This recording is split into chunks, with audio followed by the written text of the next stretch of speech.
Hi everyone, আসসালামু আলাইকুম।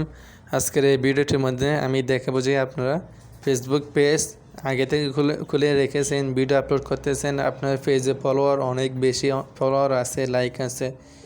So এই পেজের মধ্যে আপনি কি আর্নিং করতে পারবেন কিনা, সেটি কীভাবে চেক করবেন সেটি আজকে আমি দেখাবো এই ভিডিওটির মাধ্যমে। আপনারা পেজটি মনিটাইজ করতে পারবেন কিনা, পেজের অ্যাডস অন রিলস ইত্যাদি সবগুলো সেট আপ করতে পারবেন কিনা, সেই বিষয় নিয়ে আজকে আমি এই ভিডিওটি তৈরি করতেছি আপনাদের জন্য। সো ভিডিওটি শুরু করার আগে বলতে চাই, ভিডিওটির মধ্যে এখনও পর্যন্ত যারা লাইক করেনি, কমেন্ট করেনি, প্লিজ লাইক করবেন, কমেন্ট করবেন অ্যান্ড শেয়ার করবেন। পাশাপাশি চ্যানেলটি সাবস্ক্রাইব করে রাখবেন পরবর্তী ভিডিও পেতে। চলুন ভিডিওটি শুরু করা যাক। সো প্রথমে আমি ফেসবুকে চলে যাব।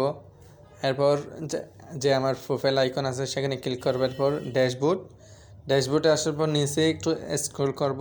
স্ক্রল করার পর এই পেজটি একটু লোড হোক। এরপর আরেকটু নিচে যাব আমরা। এরপর এখানে টুলস নামে যে অপশনটি আছে এখানে ক্লিক করব, সি অল অপশনে। সো সেখানে আসার পর এটা হচ্ছে মনিটাইজের অপশন। আমার অ্যাডস সেটআপটি অন করা আছে। সো রিকমেন্ডেড অপশনে চলে আসবেন, প্রোফাইল রিকমেন্ডেশন। দেখতে পাচ্ছেন যে আমার এটি হচ্ছে অ্যাক্টিভ দেখাচ্ছে, আপনাদেরকেও এভাবে দেখাবে।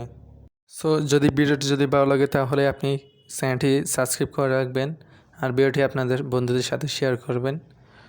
ধন্যবাদ, আল্লাহ হাফেজ।